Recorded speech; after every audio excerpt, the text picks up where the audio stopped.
Hello students of class 12. We are going to talk about the fundamental right, directive principle and the duties. All the citizens of India, we all have a right to do what work we want to do.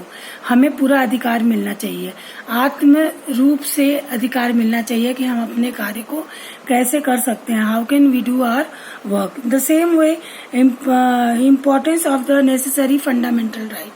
Importance of necessary fundamental right क्या है?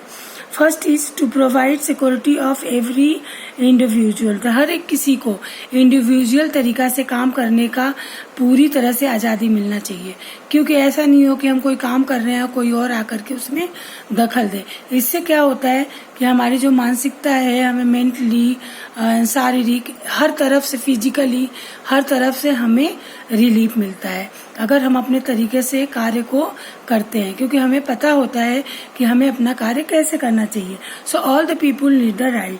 Second is a check of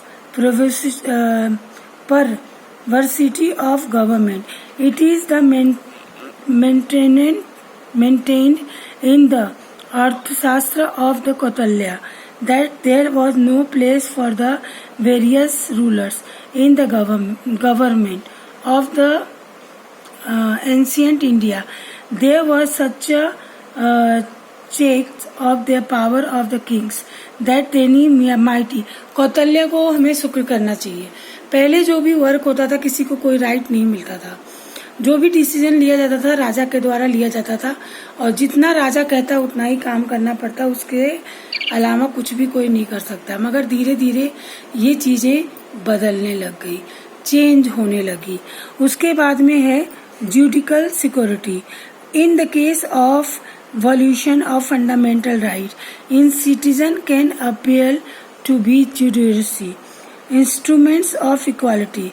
The Constitution of stabilized equality among all citizens by giving fundamental right to the citizen. All the privileges have been abolished. Fundamental rights are both protector and promoter of the freedom in individual. That is why they have their own physiological importance at the presence. No political thinkers can ignore them. और इसीलिए आज के date में हमारे पास कौतल्य का दिया हुआ ही then है कि आज हम अपना सोच अपनी तरीके से हम कर सकते हैं. Even in election if you want to vote, हमें ये पता रहता है कि क्या राइट है और क्या रॉन्ग है. Fundamental rights are Indian constitution. Fundamental right Indian constitution का एक हिस्सा है और ये बहुत जरूरी है, और हर एक व्यक्ति को फंडामेंटल राइट मिलना चाहिए. 23 articles are there in constitution. 23 article हैं इसके बारे में. Regarding to fundamental they range from the 12 to 30 and 32 to 35. Some of the articles are expressly compressed. Especially are the articles number 19, which have 450 words, has become the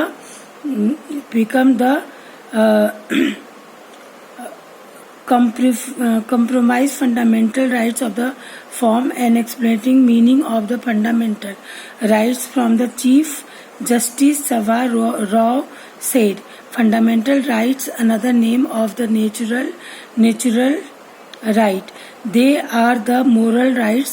That's why individual most always every place become main has a greater level of the constitution morally. और ये इसीलिए है कि इसमें बहुत सारे rights हैं जिसमें कि 6 दिए हुए हैं. पहला राइट्स क्या है? Right to equality, right to freedom. Third is right to against the explosion, right to freedom of religion, culture and education rights, right to constitution reminders. These are the rights has been given here. So here only I am stopping my video. We will meet in the next video. Okay, till then now, thank you. Have a good time.